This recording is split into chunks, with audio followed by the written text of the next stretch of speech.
Olá, tudo bem? Meu nome é Rosângela Coelho e sejam bem-vindos ao #Edu, que é um prazer estar com você. Hoje nós vamos falar sobre um sentimento que é muito comum a todo ser humano. Nós vamos falar sobre um sentimento que muitas vezes pode ser usado para instinto de sobrevivência, pode prevenir alguns acidentes, decisões precipitadas, enfim, nós vamos falar sobre o medo. E é um sentimento que pode ser até exagerado e impedir o crescimento profissional de uma pessoa e emocional também. E para falar sobre isso, quem conversa conosco é Jenny Fernandes, que é especialista em literatura infantil e juvenil pela UFRJ, mestre em literatura brasileira pela UF e professora de sala de leitura na Rede Municipal de Ensino do Rio de Janeiro. Também estão aqui com a gente a Maria Tereza Silva Lopes, que é psicanalista, membro da Sociedade Brasileira de Psicanálise do Rio de Janeiro, especialista em psicologia, médica pelo Hospital Universitário Pedro Ernesto, da Universidade Estadual do Rio de Janeiro. Muito obrigada pela presença de vocês. E você, não esqueça, você pode participar aqui no #Educa, pelo Facebook e também pelo nosso número do WhatsApp. E nós temos outra vez, né, que é a segunda vez que a gente vai sortear para quem as duas primeiras interações aqui vão receber ingressos duplos para o Planetário do Rio. Não é sorteio, gente. As duas primeiras interações aqui entre atividades, a gente vai dar para você esse presente. Muito legal. E nós já começamos o nosso programa perguntando para a Maria Tereza, que é psicanalista, né? O que vem a ser o medo? É verdade que a gente sente medo até dentro da barriga da mãe? O medo é um sentimento comum a todos e é muito complexo, né, da gente poder, assim, descrever em poucos minutos, né, o que seja o medo. Mas, de fato, é um sentimento que ele impede da gente de, às vezes, de tomar decisões, ele impede a gente de crescer, às vezes, né? Então, assim, a gente tem várias formas de medo. Tem o medo que é aquele que é preventivo, como você disse no início, né, que você pode pensar bastante antes de tomar uma decisão e que é bacana porque eu acho que é eu não sei se isso é tão medo, né, mas mais uma coisa reflexiva. E tem aquele medo que são as fobias, né, que é o medo de avião, é o medo de um animal, é o medo de atravessar uma rua, né? Então, esses medos são medos que impedem, né, o ser humano de ter uma vida mais livre, né? Na sua experiência profissional, você já se deparou com alguém que não tivesse medo, que não sentisse medo? Não, acho que todo mundo tem medo. E medos, às vezes, assim... Porque o medo, na verdade, por mais que a gente coloque ele para fora, né, que é de um objeto, tem gente que tem medo de lagartixa, de barata, né, de cavalo, de galinha, né? Assim, por mais que a gente coloque ele num objeto, na verdade, é uma coisa muito anterior, porque é uma coisa muito psíquica, né? Então, assim, a gente tem medo daquilo que a gente produz, né? A gente produz em cima desses bichos, porque o bicho é só uma barata. O que uma barata pode fazer comigo? Absolutamente nada. Mas eu dimensiono isso de uma forma que acaba me impedindo de viver. Agora, para dar conta do que isso significa, né, a gente precisa de um trabalho psicoterápico, precisa saber desvendar de onde vem, de que momento isso ali, né, se instala. Porque geralmente são das nossas próprias fantasias, né? Jenny, você que é professora, quais são os medos que as crianças nas escolas levam para você, para a sala de aula? Bom, são os mais variados, né? Geralmente são questões que estão ligadas à família, né? Então, é o medo da separação dos pais, é o medo da violência, de ficarem sozinhos. Então, cada vez mais chega às salas de aula situações de tensões e de conflitos e que a gente se depara e muitas vezes precisa ali mediar. Mas, basicamente, é o medo da violência, né? De uma barbárie que vem aumentando diariamente em nossa cidade e no mundo todo, né? É o medo de ficar sozinho, muitas vezes, né? Então, todas as vezes que a gente lê um texto em que o medo é o ingrediente principal, e que a gente conversa depois, sempre sai essa questão. É o medo da perda dos pais. Eu acho que é o que mais aparece, de ficar sozinho. Vocês concordariam que é comum criança sentir medo? Muito, muito comum. E pegando esse gancho que ela fala, o medo de estar só, né? A gente tem várias fantasias. A criança, na faixa mais ou menos de 3 anos de idade, ela começa a lidar com a morte, ou seja,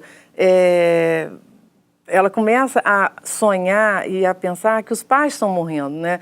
De que vem um monstro, come o pai, que é uma questão também da fase da sexualidade da criança, né? Onde ela também está crescendo e ela precisa passar por esses medos para ela poder ser alguém, porque senão como vai ser, né? Se ela se mantém na vida inteira naquela imagem idealizada de pai e mãe, ela também não cresce. Então, o medo é do que ela quer, de fato, fazer com esses pais, né? É interessante isso, que assim, ao mesmo tempo que a gente quer isso, né? A gente quer o distanciamento deles, a gente tem muito medo disso acontecer. Porque numa hora de raiva, qual criança que não fala, tomara que morra? É verdade. E a gente pensa o seguinte, já pensou quando um pai morre mesmo e a criança pensa isso? Que difícil fica a vida de uma criança, porque a fantasia dela de que ela, quer dizer, a coisa onipotente, o pensamento onipotente da criança que matou esse pai, né? Sim. Então, esses são os medos vêm de algo que é muito anterior que desses pensamentos que a gente carrega, né? E esse tema da morte, né? Muitas vezes o próprio professor tem dificuldade de tratar.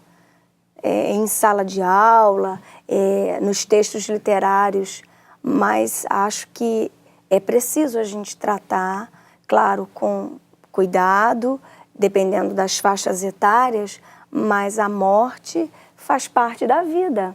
Então, eu acho que a literatura ajuda a pensar a questão da morte como um elemento que está presente, como elemento formador. Então, ele vai simbolizar naquele momento o que é a questão da morte e para cada um ali, dependendo das suas experiências de vida, a gente vai, então, formulando esse processo de crescimento e de formação dessa criança e desse jovem, né? É interessante isso, porque a morte, né, a morte é de cada dia. A morte não é só a morte física, a morte a gente vai perdendo a adolescência, a gente perde a infância, a gente perde a adolescência, a gente entra na juventude e perde porque está envelhecendo. Então, acho que a morte está retratada de várias formas, né? E os medos, eles vêm muito em cima do que a gente fantasia nessas fases, né? Nessas fases da vida, nesses estágios, né? E é muito difícil mesmo, né? Porque agora a gente vai envelhecendo, a gente fica pensando, como é que vai ser isso daqui a pouco, né? A gente sempre visualiza os pais, assim, as pessoas que estão em torno, e pensa assim, pô, mas não é tão assim. E a gente vai chegando lá, né? E vai vendo assim, e é assim, né? Eu diria que o medo da morte é o medo que nos acompanha a vida toda. A vida inteira, não tem jeito. Porque a gente vai perdendo coisas a vida inteira. Isso tratar com naturalidade, né? Poder encarar isso com naturalidade, porque isso é vida. Sim. Na verdade, isso não é morte. E sobre esses primeiros temores, a Multirio produziu a série Que Medo. Você conhece bem, né, professor? Sim. São desenhos animados que falam sobre medo de médico, medo de monstro, medo do escuro, que é o que a gente vai ver um pedacinho do Akitã, o índiozinho, que é da série Que Medo. Inclusive, essa série conquistou o primeiro lugar da categoria Conteúdos Curtos no Prix Jeunesse com Kids em 2017. Vamos dar uma olhadinha?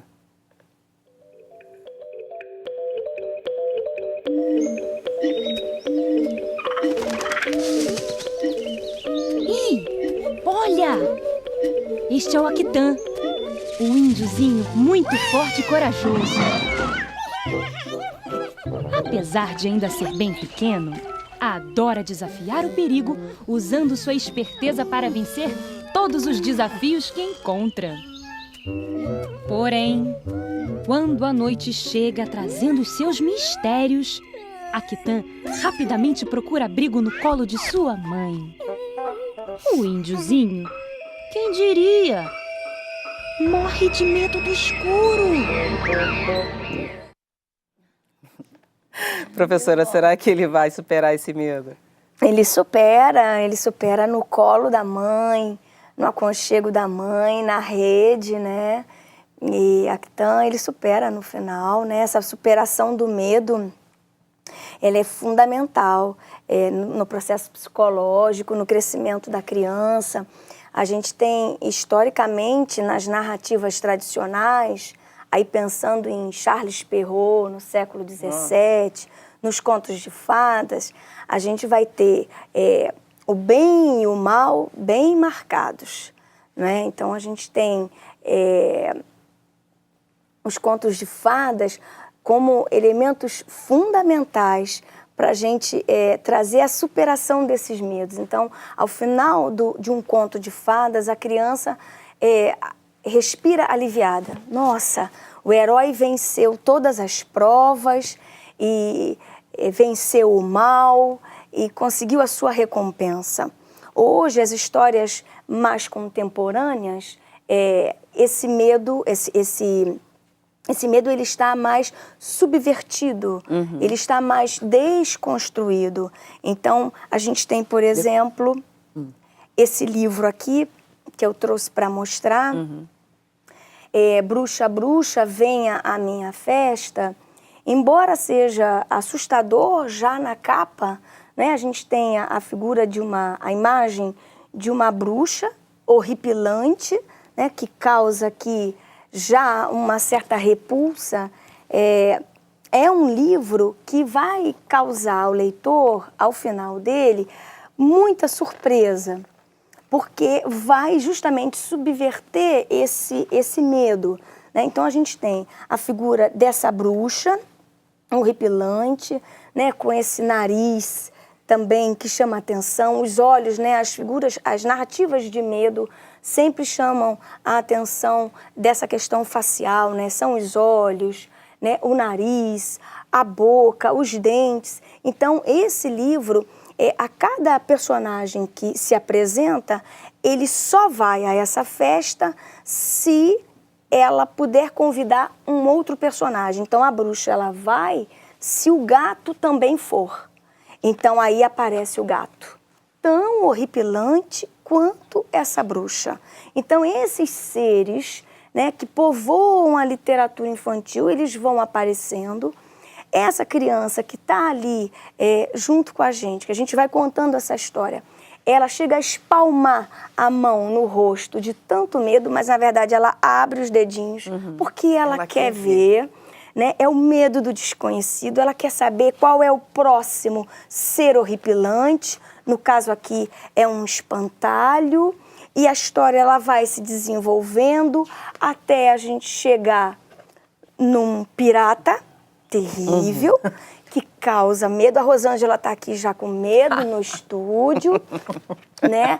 O tubarão, que é aqui, não é, emblemático para a gente. E aqui o lobo mau, né? O lobo mau, fazendo referência a essas histórias Esse trabalho que você faz com essas crianças, que idade tem essas crianças? Então, eu trabalho com o segundo segmento, que são jovens de 10 a 16 anos. São maiorzinhos. Esse é um trabalho que eu já fiz com crianças menores. Então, nesse momento, quando eu estou com crianças menores, em roda, é nítido essa movimentação física. Sim. Eles já se juntam, quando eu vejo, eles já estão aqui aninhados comigo, no meu ombro, perto de uma estagiária, porque é uma reação física desse medo, né? Só que o livro, ele traz quem? A Chapeuzinho Vermelho. O lobo só vai a essa festa se a Chapeuzinho Vermelho for. E aí é uma clara referência a esse conto tradicional, mas no final vem essa quebra de expectativa. Na verdade, a gente percebe que todos esses seres assustadores estão indo a uma festa fantasia. Maria Tereza, você acredita que mostrar um símbolo que dê medo nas crianças é a melhor forma de que ela perca esse medo? Olha, a literatura é a melhor coisa que tem para poder simbolizar e elaborar coisas, né? Então, ela estava falando do, como chama o índiozinho? O Aquitã. O Aquitã. Né? Quando você fala do livro, e o Aquitã tem medo do escuro, eu levo um susto, porque o índio tem medo do escuro, né? Ali é o ambiente dele. E aí eu penso, né? Na verdade, ele tem medo do que ele produz, né? E o conto infantil, ele vai fazer com que essas crianças possam elaborar, possam ver, né, que são imagens criadas que a gente aqui cria, né? E ela vai elaborar isso de uma forma muito melhor, ela vai poder passar por isso, ela transforma o pensamento. Então, história infantil, contos de fada, é a melhor coisa que tem para que uma criança possa elaborar e passar pelas fases dela sem ter esses medos, né? Quer dizer, ela vai elaborar o medo vai sempre existir. Ela vai Inclusive, simbolizando. inclusive falar sobre, né, a série produzida pela Multirio, que é a série Que Medo. Né? Muito legal. Esse aqui é o livrinho, o Aquitã. A gente tem até imagens que a gente pode colocar de como a pessoa pode ler, a criança lê, e tem também a realidade aumentada. Coloca o celularzinho ali, a gente está vendo, coloca o celular e anima. Muito bacana isso. A imagem do livro, olha que legal. Muito bacana. E traz Muito essa questão bacana. da tecnologia, que Isso. aproxima a criança, né? A questão digital, né? A criança logo se identifica, né? O audiovisual aí, trabalhando como esse suporte para o texto também é de fundamental importância, não é? E mostrando que tem outras possibilidades da tecnologia, né? Que ao mesmo tempo que ela é uma coisa para o desenvolvimento, uma coisa muito boa, ela também é uma coisa desastrosa também, porque ela destrói as relações, né? Sim. A pessoa fica ali colado naquele negócio, não conversa, não se pega, não se toca, aí depois tem medo de tudo isso.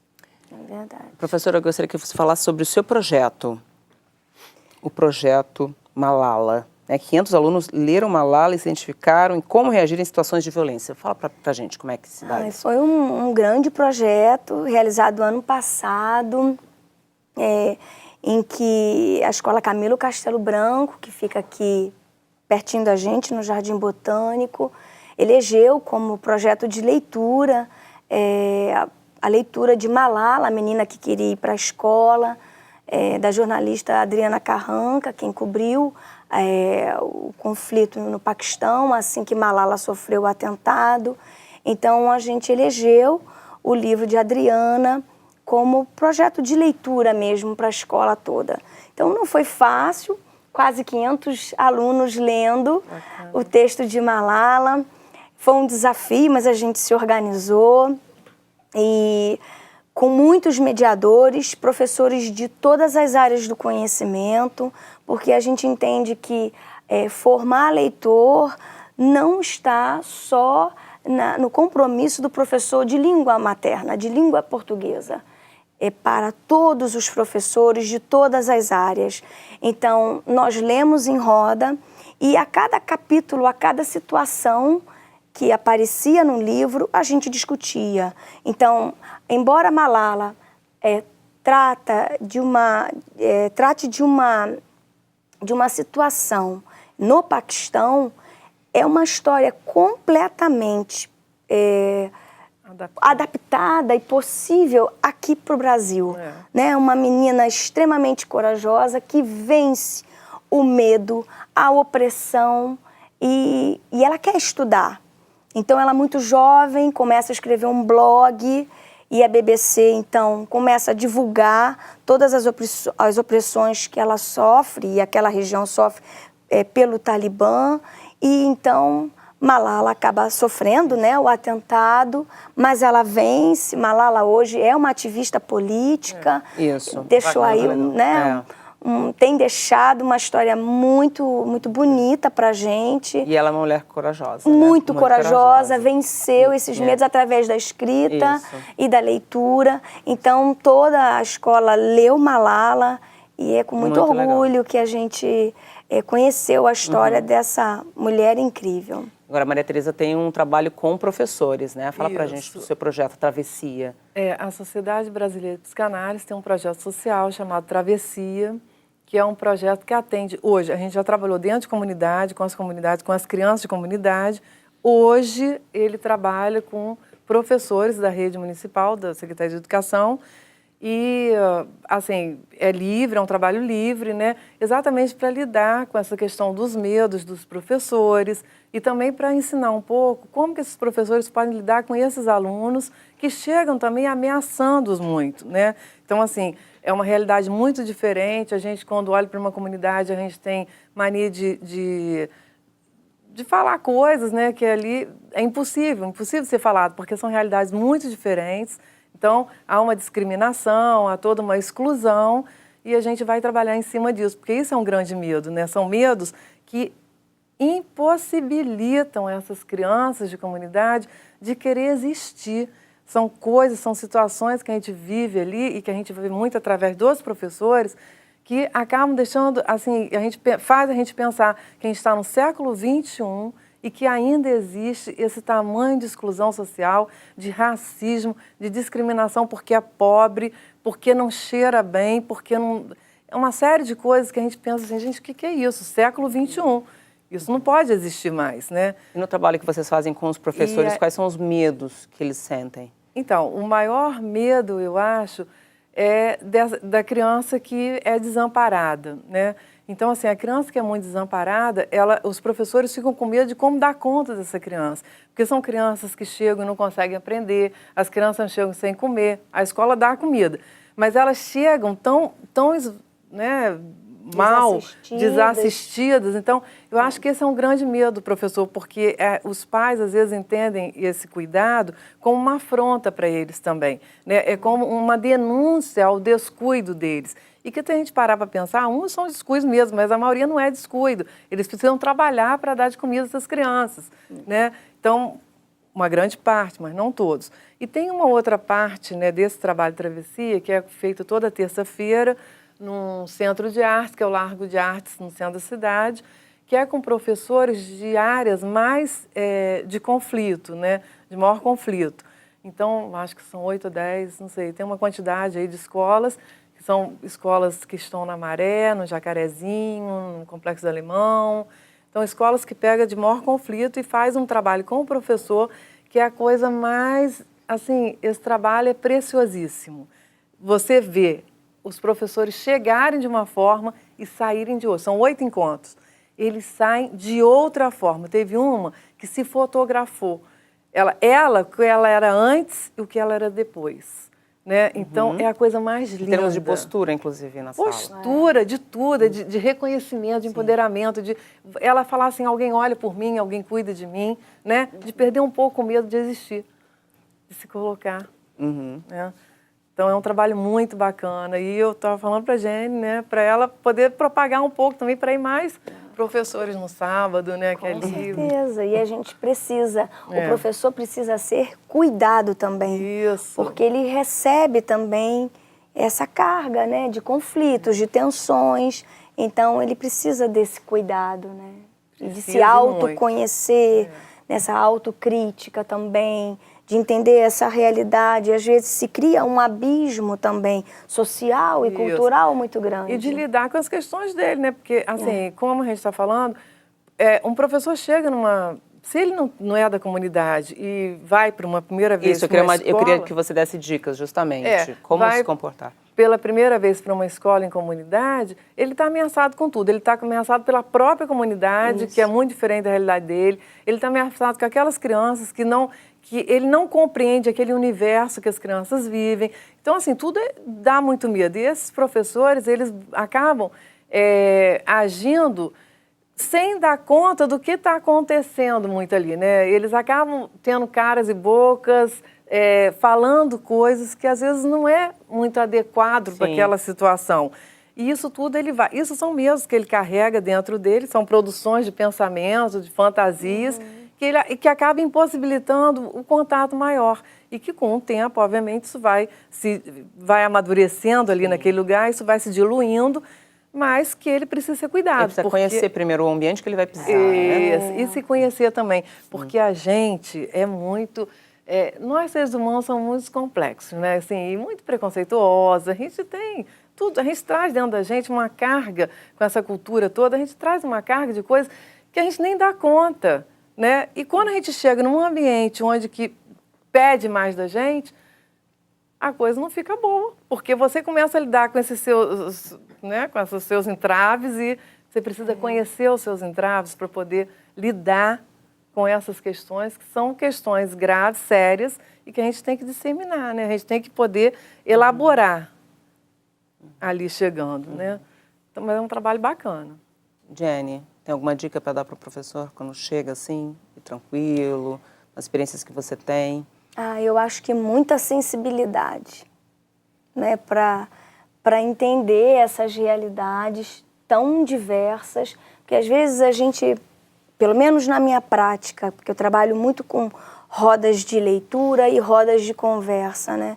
Então, às vezes a gente se prepara, pensa num texto, às vezes até combina com os alunos e com os professores parceiros que estão lendo ali comigo, e a gente, depois que termina a leitura de um texto e vem o desdobramento, aquelas conversas, aí a gente passa a conhecer aqueles alunos e a gente não tinha tamanha ideia do que esses alunos estavam passando, o que eles passam. Não que a gente vai resolver os problemas do mundo, não é isso, mas é como se a gente criasse uma cumplicidade naquele momento daquela roda, não é? E aí gera outro tipo de sentimento, outro tipo de relação, né? Aquela frieza, a autoridade do professor ali, ela se dilui. Ainda há o respeito, tem que ter, mas essa cumplicidade que é tão bonita, ela se instaura naquele momento. Então, acho que a primeira situação é a sensibilidade, é dar voz a esse aluno. Eu acho que é a humildade. Humildade. Porque a humildade é que faz a gente ser igual ao outro. Isso. Porque se a gente não se colocar naquele lugar, não há possibilidade de desenvolver um trabalho. A empatia. A empatia, exatamente. Você se colocar no lugar do outro. Não é? E muitas vezes um texto literário, um conto, uma poesia. Nossa, uma poesia. Olha, é capaz de levantar várias questões. Não é? Ali veladas, Maria escondidas. Tereza, pega essa poesia. Maria Tereza tem uma poesia aqui que eu ia ler no final, mas a Maria Tereza vai ler agora. Não, você que vai ler. Eu que vou ler a poesia? Porque você tem linda. Dá uma resumida no que você pensa que o Drummond quis dizer com essa poesia. Rapidinho que eu vou ler. Rapidinho. Vou declamar eu acho que o Drummond ele faz aí uma crítica, né? Onde ele vai falar do medo e da impossibilidade, assim, né? Na verdade, ele coloca assim, tudo é o amor. Mas já que não pode falar do amor, vamos falar daquilo que está, né, além dele. Ele faz uma crítica, na verdade, né? Vamos ler aqui. Carlos Drummond de Andrade. Provisoriamente não cantaremos o amor, que se refugiou mais abaixo dos subterrâneos. Cantaremos o medo que esteriliza os abraços. Não cantaremos o ódio, porque este não existe. Existe apenas o medo, nosso pai e nosso companheiro. O medo grande dos sertões, dos mares, dos desertos, o medo dos soldados, o medo das mães, o medo das igrejas. Cantaremos o medo dos ditadores, o medo dos democratas. Cantaremos o medo da morte e o medo de depois da morte. Depois morreremos de medo, e sobre nossos túmulos nascerão flores amarelas e medrosas. Carlos Drummond de Andrade. Muito bom. Isso, eu acho que complexo. É complexo, mas eu acho que ele está falando o seguinte, lindo. o medo, ele nos impede de amar, né? Através do ódio, a gente cria outros medos. Então, eu acho que ele fecha, a gente fechou aqui bacana, porque ele fala disso, né? Você vai ter medo do que está fora e não vai olhar para você e ver o que você pode fazer com esses medos, né? O medo, ela estava falando uma coisa tão interessante, porque eu me perdi agora um pouco, mas tudo bem. Ela estava falando do medo do professor, né? Sim, o professor quando chega... Fala. Agora já me perdi. Tudo bem. Da questão da Da sensibilidade, da humildade. Não, mas não era isso, não. Agora eu já me perdi. Tudo bem, não tem problema. Vamos lá. Um próximo. Tem uma pergunta aqui. Daqui a pouco a gente lembra. Para a Jenny, vamos ver. Lúcia Freitas, Jenny, para a gente terminar o programa. Já? Mas a gente nem começou. Ela pergunta o seguinte, quais são os vídeos, desenhos animados em que é possível trabalhar o medo com as crianças? Além, claro, dá para trabalhar a nossa série vídeos. da Multirio, né?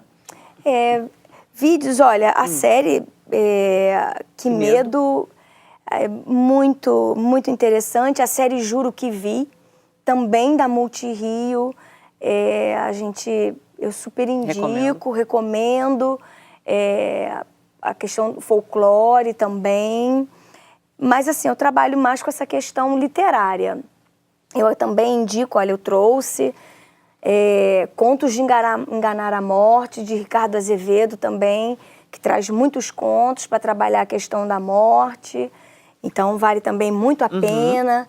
Esse livro aqui é a verdadeira história dos 3 porquinhos, que vai trabalhar a partir do humor, ele vai desconstruir, vai contar a história a partir da visão do lobo. Sim. E esse aqui, que é Campeão, 7 Ossos e uma Maldição, da Rosa Amanda Strauss, que é terror, e os meus jovens adoram. Eu tinha prateleiras em cima, e eu sou baixinha, então os alunos pediam orientação. Professora, eu quero livro de terror, mas aquele de dar muito medo. E eu tinha dificuldade de pegar. E aí eu percebi, não, essa prateleira tem que ficar na parte de baixo. E foi ótimo, porque é a prateleira em que eles mais acessam. Então, deixem os livros de medo bem acessíveis aos seus alunos. Então tá, muito obrigada pela presença de vocês e obrigada para vocês que nos acompanharam até agora, a gente falando sobre medo.